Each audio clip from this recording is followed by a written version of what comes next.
สบายดีมากินข้าวต้มกันเด้อพี่น้องกินข้าวยำแหลงและข้าวเหนียว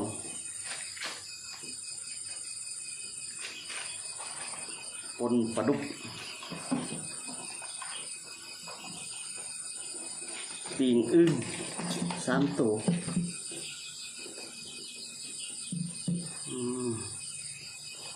มาลองนี่ปนปลาดุกออกมาคืนนี้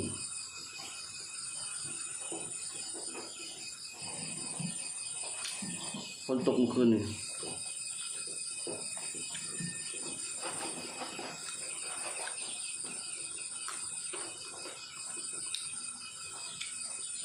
ปากขึ้นตามตาฟังเลยพี่น้อง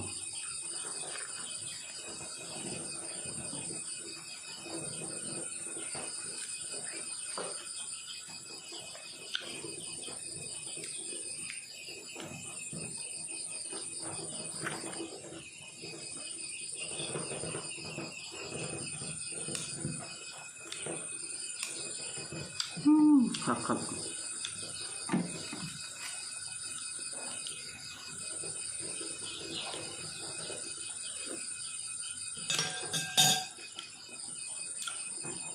ปลาดุกเอ็น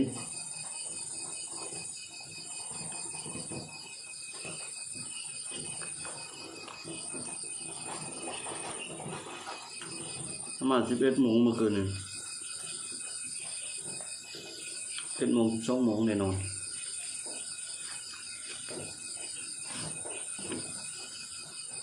ฝนตกแห้ง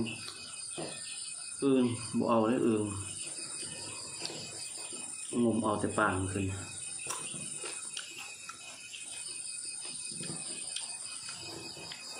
มา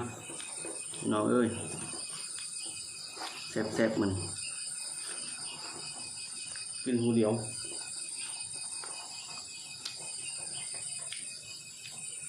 พวกมือ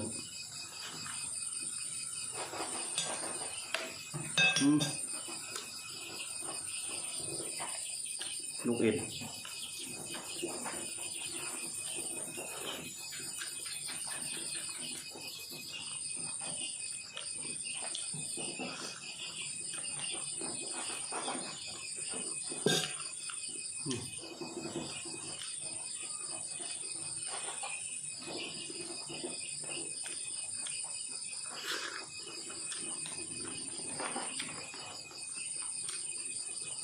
แซ่บอึ่งก็แซ่บไหมอึ่งแดงมั้งเนี่ยโอ้คักอยู่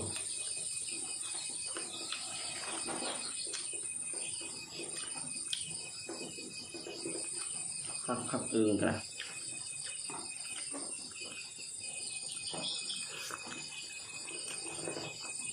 นี่หมดเนาะ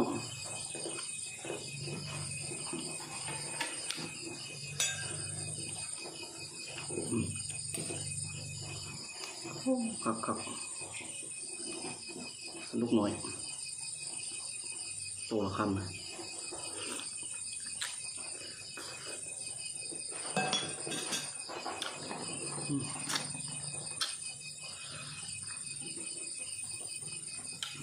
บดใช้มันพี่น้องพอมันโตเลยลูกน้อย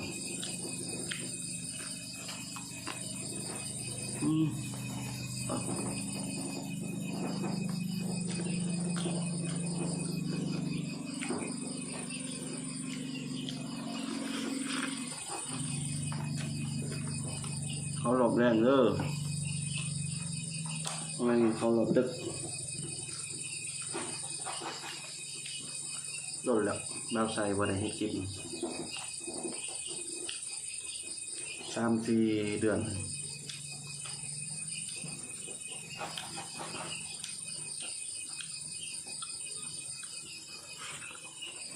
เขามาเบิ้งกับกดไลค์กดแชร์ให้ได้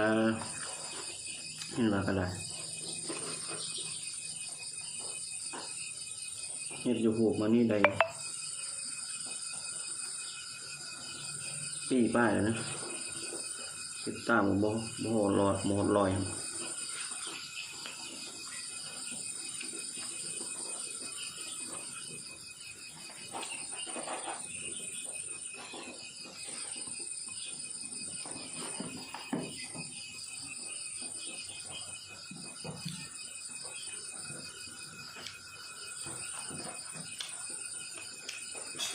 ครับ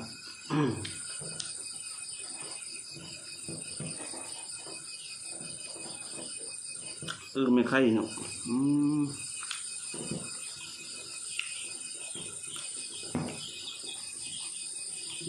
ครับ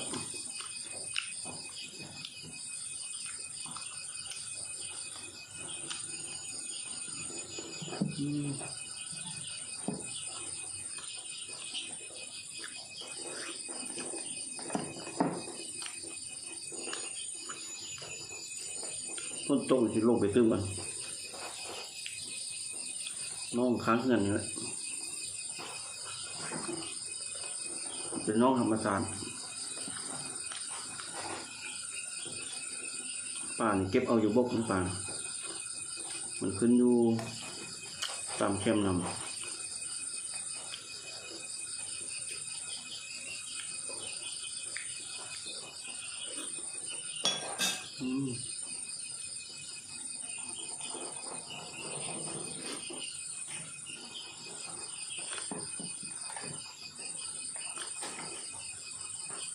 ปลาดุกเอ็น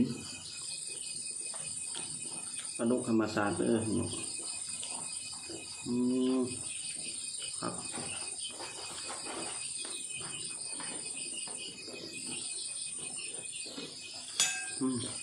ับครับ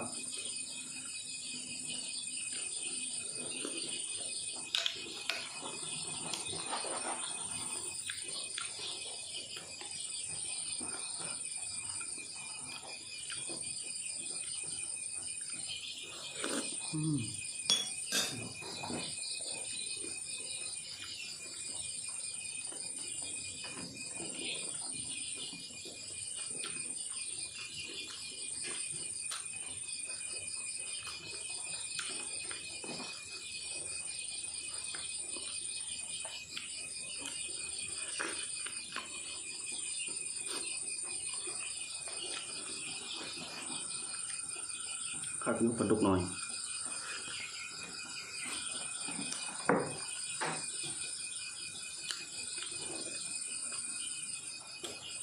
แซ่บน้องเอ้ย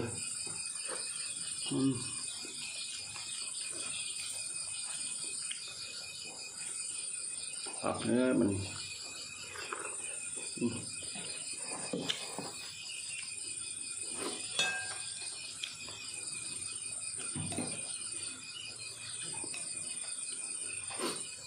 ปนปลาดุก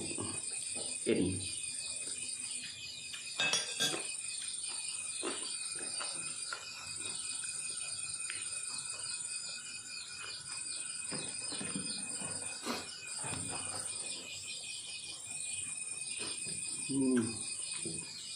คำมีอย่างนี้ดู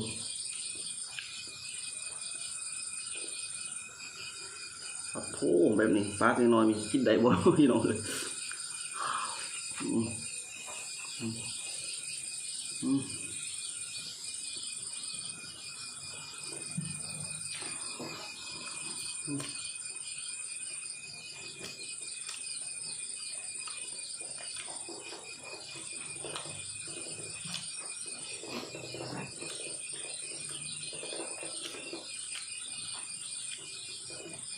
แซ่บโอ้